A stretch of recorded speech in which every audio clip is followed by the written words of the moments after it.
This is FSK detection and generation. This is modulation circuit and this is demodulation circuit. Here we have two carriers, carrier 1 and carrier 2, and this is message. This is square wave, this is sine wave, and this is also sine wave. Expected output will be this. This is the message signal. These are the two carriers, and this is the FSK output. Again, in demodulation, this is the wrong signal, you won't get this. This will be the actual output, the same message you applied, and this is FSK signal. Now,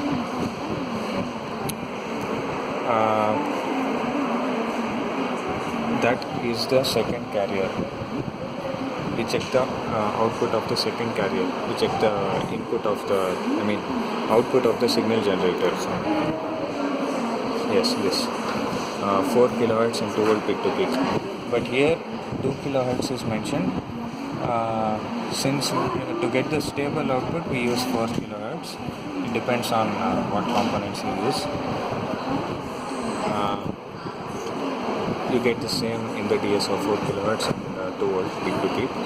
Now check for the first carrier, this particular connection, whether you get the same input in the DSO. 2 kilohertz and 2 volt peak to peak, you get the same 2 kilohertz and 2 volt peak to peak. Now check the input. This particular thing over there is the input. You get the square wave. The same thing which you applied in the signal generator. 250 Hz, 10 volt peak to peak. 250 Hz, 10 volt peak to peak.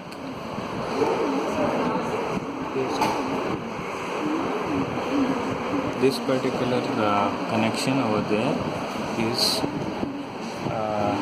this part, this node.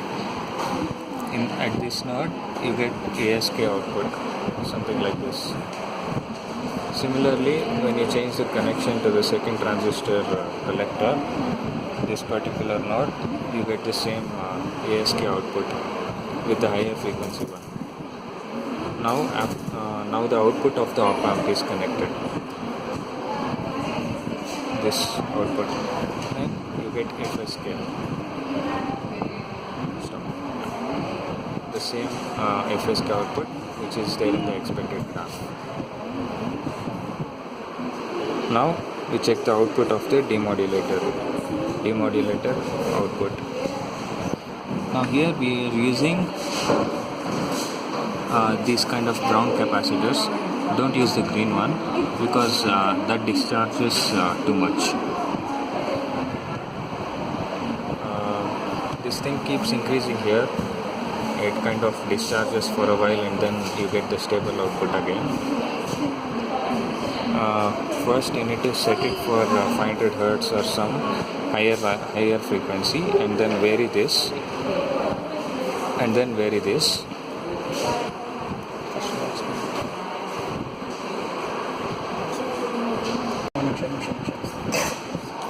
Now in the demodulator circuit, to check the demodulator output, set this for 1.9 or 2 volts.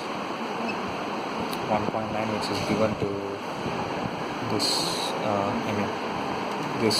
potentiometer instead of 5 volts, and then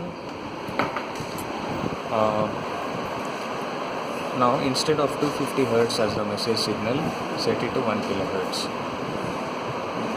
Set it to 1 kilohertz and then vary the potentiometers until you get a symmetrical square wave.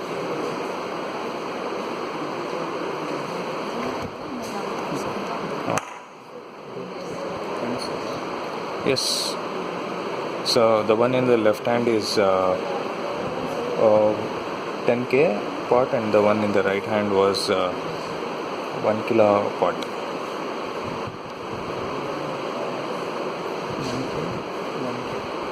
So in the signal generator over there we have 1k set, and even in the DSO we are getting 1k. Now we'll try for 500 Hz.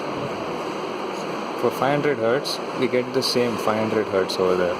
Just make few adjustments in the right hand side, that is 1 kilo part, this particular thing.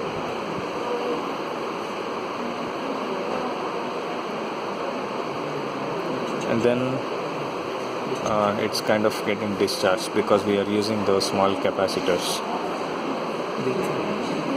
So we need to wait for a while, for a few seconds, just 5-10 seconds.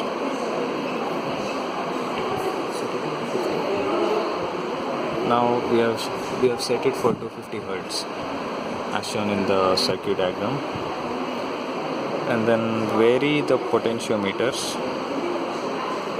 until you get a stable output.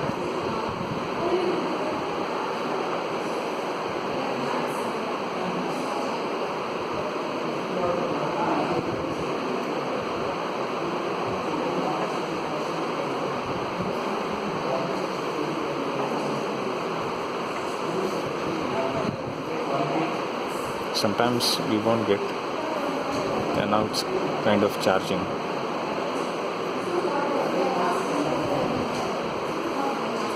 Yes, we have 250 Hertz in the output DSO, as well as, we have given the input 250 Hertz. Wait for the charging and discharging phase so that you'll get a stable output. Now it's again discharging. Once you get the stable output, just press the start stop button so that it will remain as it is in the screen. Else it gets discharged like that.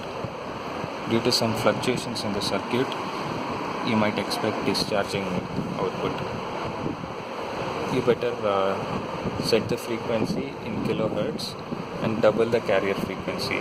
Instead of setting this in hertz and setting this is 1 kilo and 2 kilo, make it 2 kilo and 4 kilo and set this as 1 kilohertz or 500 hertz.